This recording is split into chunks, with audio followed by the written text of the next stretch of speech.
Coucou les amours, bienvenue dans les chroniques de Malaika. Aujourd'hui, nous allons faire notre petite revue critique de la série de Monsieur à l'œil, Une autre heure dans le mariage, épisode 32. Ça commence avec la militante des droits de l'homme avec le médecin qui sont dans le bureau du médecin parce qu'elle est donc partie pour demander au médecin ce qui se passait pour cette dame. Elle voulait plus d'informations pour savoir ce qu'elle va devoir faire avec. Donc, le médecin lui dit donc ce qui est clair, c'est qu'il y a quelque chose qui se passait, mais personne ne parvient à nous dire, personne ne veut nous dire exactement ce qui se passait. Cette dame, on a retrouvé de l'eau dans ses poumons, tu vois. Donc, la famille, personne ne parvient à nous dire là où la noyade se passait. Et ce n'est pas normal. Ils sont censés savoir, tu vois. Et la militante des droits de l'homme dit, je connais cette dame, c'est une célébrité.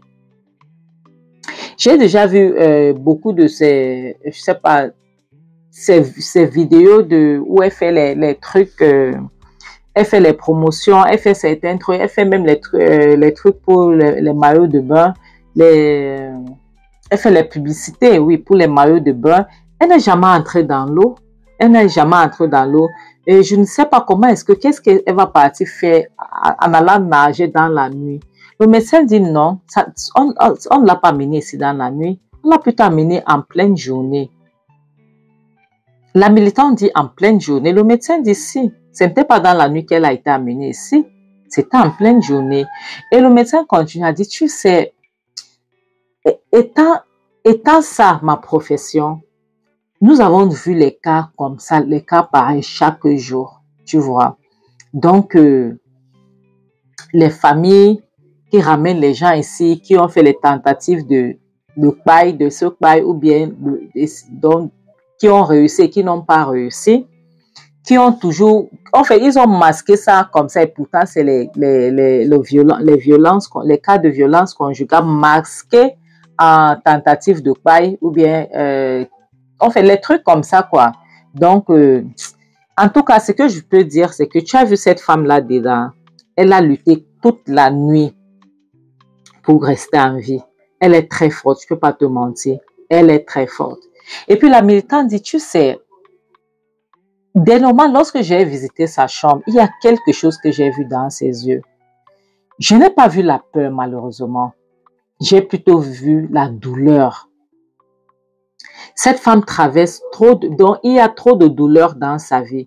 C'est les douleurs que j'ai vues. Ce n'était pas la peur. Je n'ai pas vu la peur dans ses yeux. C'est la douleur que j'ai vue. Mais je ferai tout mon possible pour découvrir ce qui ne va pas. Je vais essayer de voir ce que je pourrais faire pour l'aider. Comment est-ce que je pourrais l'aider? Je ferai tout mon mieux. Et le médecin dit vraiment merci beaucoup, Madame Flora, pour ce que vous faites pour nous dans cet hôpital. Merci beaucoup. Et vous le faites gratuitement. Il n'y a que Dieu qui pourra vous payer pour ce que vous faites. Flore a dit non. La militante Flore a dit non, je veux faire parce que c'est ce il faut faire. Parce qu'il faut qu'il puisse avoir une personne qui va parler pour les autres. Donc, si nous tous nous le sommes comme ça, qu'est-ce que ça va devenir? Donc, il faut toujours qu'on puisse parler. C'est pour ça que j'essaie de le faire. J'essaie de prêter ma voix pour ceux qui ne peuvent pas se protéger. Le médecin dit 1000 fois merci vraiment. Et puis, la militante se lève pour partir. La prochaine scène nous montre Angèle qui est venue dans la chambre de sa sœur. Elle a trouvé Chioma encore inconsciente, couchée, avec Georges à côté qui s'occupait d'elle. Maintenant, elle entre. Elle est toute faible là. Elle entre. Georges demande, bébé, ça va? Ça va? S'il te plaît, viens t'asseoir, viens t'asseoir. Elle vient s'asseoir tout doucement. Elle regarde Chioma. Chioma là est couchée, inconsciente. Elle commence à pleurer. Elle dit, je suis vraiment désolée. Je suis vraiment désolée, ma soeur. Et Georges demande, est-ce que tu vas bien? Elle ne prêtait même pas attention à ce que Georges disait. Elle dit, je sais que ce sont eux qui t'ont fait cela. Je sais, ils t'ont fait cela. Et ils ont fait ça tout simplement pour que tu arrêtes de bagarrer pour moi. Pour que tu arrêtes de lutter contre moi. Pour que vous puissiez arrêter d'être là pour moi. Ce sont eux, je sais. Je sais, mais Choma, s'il te plaît, sois forte, je t'en supplie. Tu peux pas m'abandonner maintenant, ok? Sois forte, s'il te plaît, ne m'abandonne pas. J'ai besoin de toi. Ne m'abandonne pas. Tu sais que tu as toujours été là pour moi. C'est toi qui as bagarré pour moi depuis l'enfance. Même lorsque nous étions à l'école primaire, ça a toujours été toi. Même au lycée, ça a toujours été toi. S'il te plaît, ne m'abandonne pas maintenant. S'il te plaît, j'ai besoin de toi. Regarde ce qu'ils m'ont fait. Regarde ce qu'ils m'ont fait. Je sais que ce qui t'arrive maintenant, ce sont eux qui l'ont fait. Je sais. Je suis convaincue. Mais s'il te plaît, réveille-toi comme ça, tu pourras faire quelque chose pour moi. Georges lui dit, s'il te plaît, Angèle. Choma ne pourra rien faire pour toi. Choma est inconsciente. Elle est traumatisée.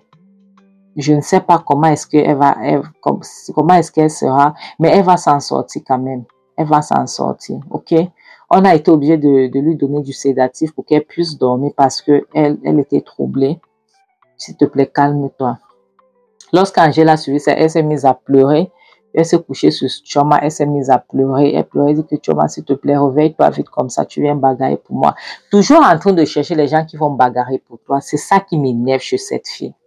Elle dit, s'il te plaît, réveille-toi, s'il te plaît, ne m'abandonne pas, j'ai besoin de toi. J'essaie donc de la calmer et pour qu'elle puisse se calmer. Et maintenant, la prochaine scène donc montre la maman qui a repris conscience, elle se réveillait. Souvenez-vous qu'elle était tombée en syncope lorsqu'elle a appris la nouvelle d'Angèle. Elle était tombée en syncope. Donc, elle a repris connaissance. Elle a ouvert les yeux, mais elle était toujours allongée.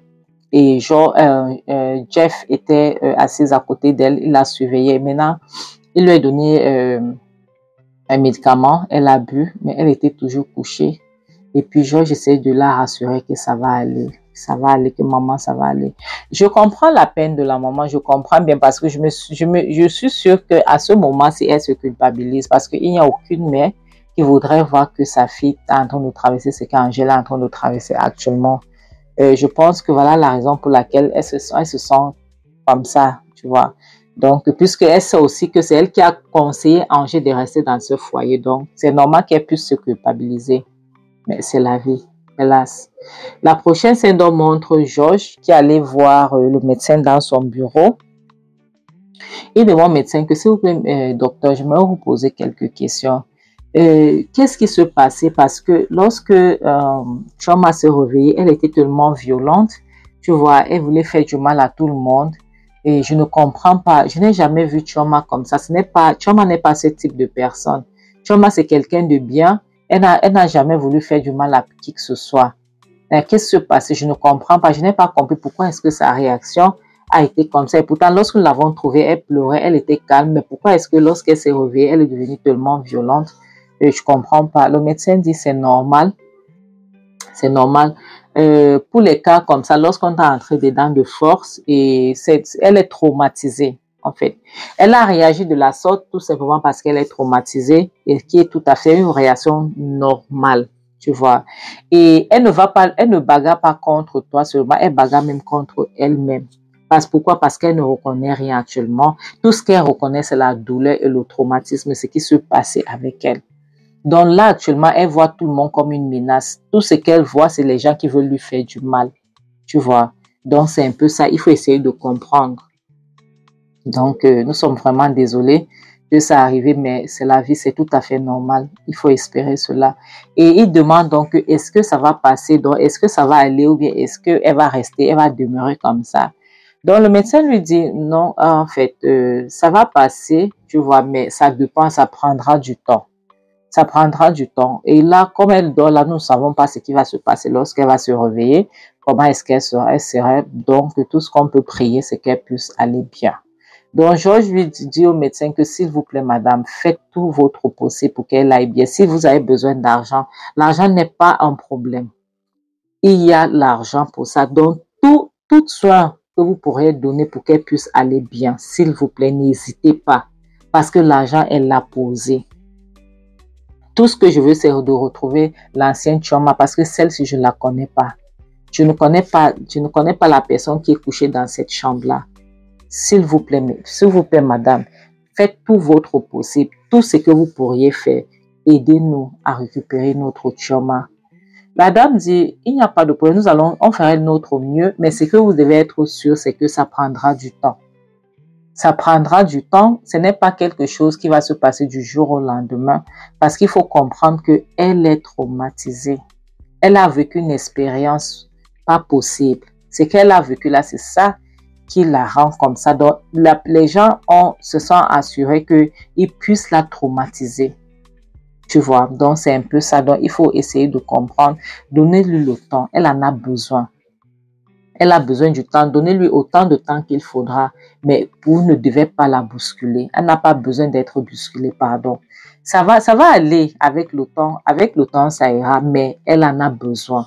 Donnez-lui juste ce temps-là. Donnez-lui le temps, donnez-lui l'espace qu'il faudra. D'accord? C'est tout ce que je demande. Parce que sinon, elle ne pourra plus revenir de là. C'est très important. La prochaine syndrome montre la militante de droits de l'homme qui est retournée chez elle dans une chambre sombre. Maintenant, il y a un passage où j'ai oublié. Lorsqu'elle voulait se séparer du médecin, lorsque le médecin lui disait merci beaucoup, Madame Flora, oui, il a dit, voilà, j'ai pas oublié, il a dit Flora. Maintenant, souvenez-vous que l'ex de Kizito s'appelait Flora. L'ex de Kizito, que la première femme de Kizito, que Kizito avait avec son enfant, elle s'appelait Flora. Tu vois, donc elle est retournée chez elle, tu vois, donc elle n'en revenait pas, elle s'est assise. Elle n'en revenait pas. Elle a commencé à couler les larmes. Pourquoi? Parce qu'elle s'est rendue compte que c'est Kizito qu'elle a vu là-bas et que Angèle est la victime de Kizito. Donc, elle a commencé à pleurer parce que tout à coup, le passé est revenu. Donc, les flashs qu'elle avait oubliés, tout ce qu'elle avait essayé de mettre derrière elle, elle a revu ça devant elle. Tu vois un peu. Donc, ce n'était pas facile pour elle. Et elle a commencé à couler les larmes, elle a commencé à pleurer, trembler. Maintenant, en coulant les larmes, donc, elle a eu un flashback. Et le flashback, ça a montré qu'elle était à l'hôpital, elle attendait le médecin. Devinez avec qui elle était, mes amours. Elle était avec la maman de Kizito. Vous voyez que la militante des droits de l'homme, je comprends pourquoi. Je vous disais la dernière fois que je soupçonnais que c'était l'ex de Kizito. Je comprends maintenant pourquoi est-ce qu'elle avait porté cette affaire sur sa tête comme une bassine avec de l'eau pleine à l'intérieur. Donc, c'est l'ex de Kizito que Kizito avait pas son enfant. Donc, cette flashback montre qu'elle était à l'hôpital avec la maman de Kizito qui était sa belle-mère à cette époque-là. Et elles attendaient le médecin, elles attendaient dans les couloirs des hôpitaux, de l'hôpital, pardon. Et elle tremblait, elle avait peur. Et maintenant, le médecin à peine sorti du bloc opératoire et demande au médecin que comment va mon enfant, comment va mon fils. Le médecin dit, je suis désolé, nous avons essayé ce qu'on a pu. Avant de l'amener ici, il était déjà en route avant que vous l'ameniez ici. Elle a arrêté son cœur, mes amours. Imaginez, on annonce une nouvelle comme ça à une maman. Elle a arrêté son cœur.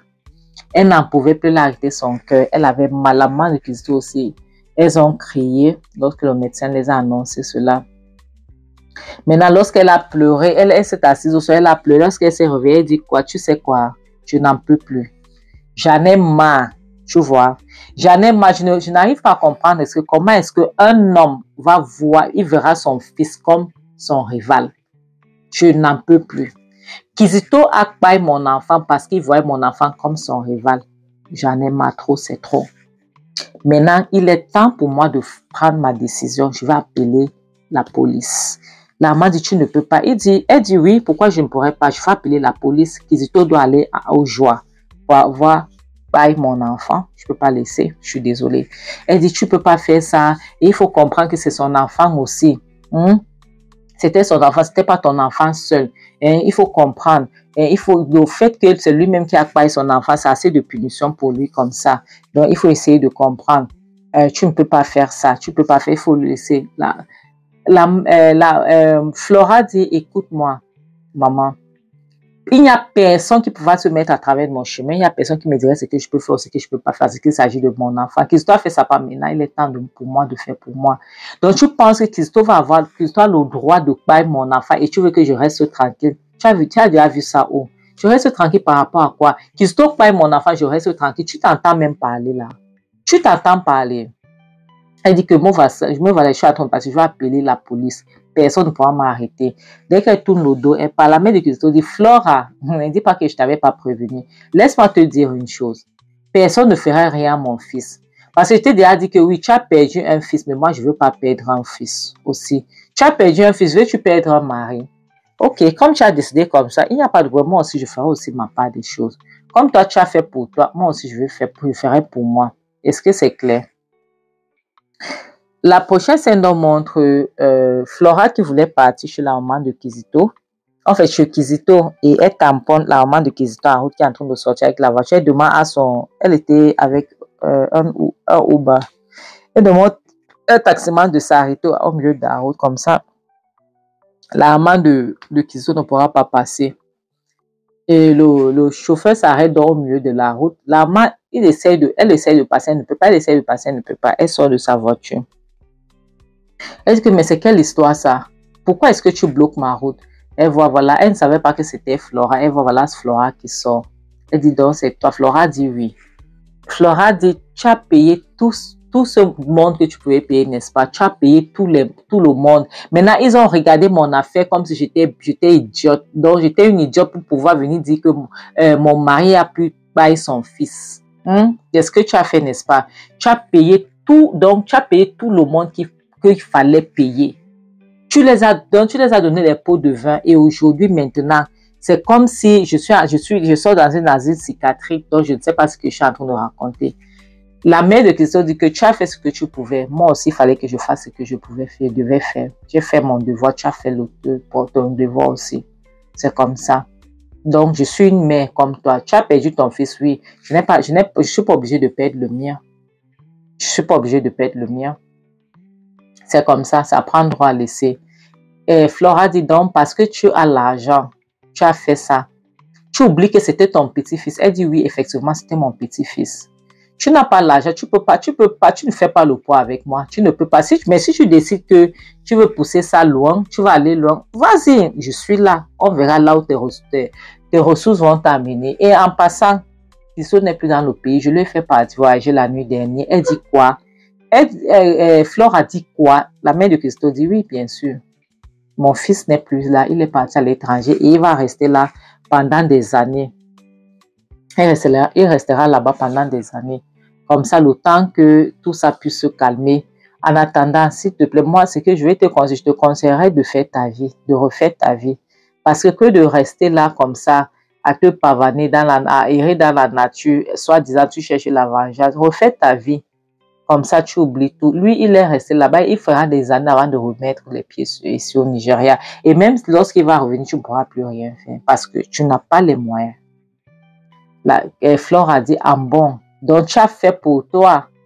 Waouh, il n'y a pas de problème. C'est bon. Tu as fait pour toi, n'est-ce pas? Il n'y a pas de problème. C'est ce qu'on verra. Moi aussi, je ferai ma part. Comme toi, tu as fait pour toi. Maintenant, la prochaine scène nous montre Flora qui est en train de boire le vin. Après le flashback, elle est maintenant en train de boire le vin. Elle dit, tu as pris ton fils, tu l'as envoyé à l'étranger après avoir payé le mien, n'est-ce pas? Il n'y a pas de problème. Mais on verra comment tout ça va finir. Mais ce qui est sûr, c'est quoi? C'est que je ne vais pas laisser ça passer. Non, non, non. Je ne vais pas laisser ça passer. Ça ne va pas se passer comme ça. Je vais faire quelque chose. Ton fils ne va pas s'en sortir comme ça. Je suis désolée. Ton fils ne pourra pas s'en sortir.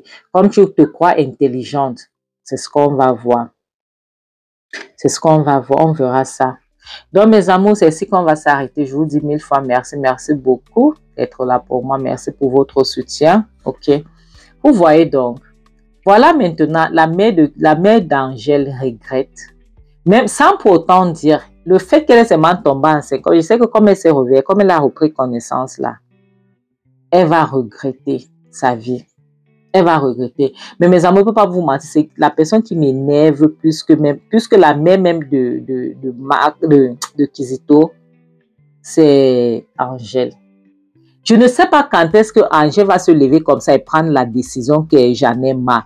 Angèle, même jusque-là, elle pleure que Chioma doit se réveiller dans le lit où elle est couchée là, inconsciente, pour aller bagarrer pour elle parce qu'elle a eu l'habitude de faire. C'est pour ça qu'on dit que ne donne pas, il faut arrêter de donner le poisson à un enfant. À un moment donné, tu dois apprendre à cet enfant de pécher. Parce que si Chioma, c'est aussi la faute de Chioma, parce que si Chioma, dès le départ, avait montré à Angèle que Angèle, il faut toujours bagarrer pour toi. Mais même si quelqu'un est là pour bagarrer pour toi, toi aussi, il faut être là. Tu dois te défendre toujours. Tu dois bagarrer. OK? Parce que la vie, c'est la jungle, mes amours. La vie, c'est la jungle. Ce n'est pas facile. Il y a les problèmes partout et toujours. C'est comme ça. Si elle avait dit ça à sa petite soeur, peut-être qu'aujourd'hui, Angèle ne serait pas dans cet état-là. Mais comme elle a montré que, elle lui a montré que s'il y a un problème, ta grande soeur est là pour toi, ta grande soeur est là pour bagarrer. Donc, du coup, Angèle sait, elle, que même s'il y a quoi, au ciel et terre, qui vont descendre ensemble, il y a sa grande soeur qui va bagarrer pour elle. Donc, elle n'a même pas besoin de lever le doigt. Voilà maintenant. Parce que regarde dans quelle situation sa grande soeur se trouve. La bonne dame dit que, s'il te plaît, tu sais que c'est toi qui as toujours bagarré pour moi. Et elle, alors, qui va bagarrer pour elle?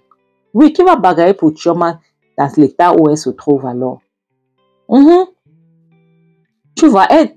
Mon Dieu. Bon. Et la mère de Kizito, sincèrement, Kizito ne peut pas partir en prison sans sa mère. Kizito ne peut pas partir en prison sans sa mère. Et mes amours, vous savez ce que je suis en train de voir. Vous vous souvenez que John expliquait une histoire qui s'était passée avec sa sœur à Angèle au début de cette histoire. J'en suis sûr et certain que John est dans la maison là pour une raison. J'en suis sûr et certain que John là est là pour clouer Kizito. J'en suis sûr et certain que John est le frère de Flora. Parce que maintenant, ça a prouvé que la militante des droits de l'homme, c'est l'ex de Kizito.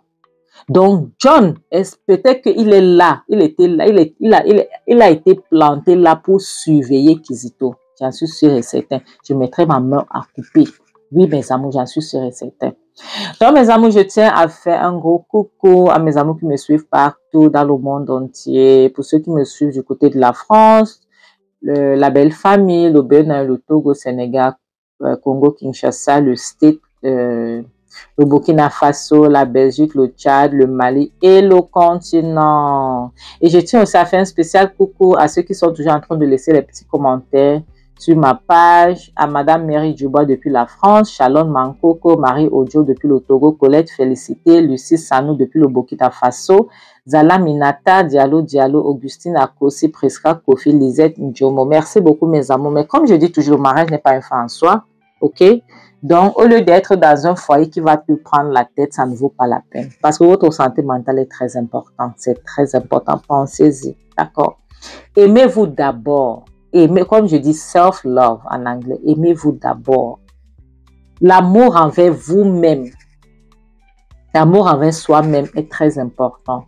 C'est très important. Aimez-vous d'abord. OK? Et comme je dis toujours, mieux vaut être seul que d'être mal accompagné. À bon entendeur.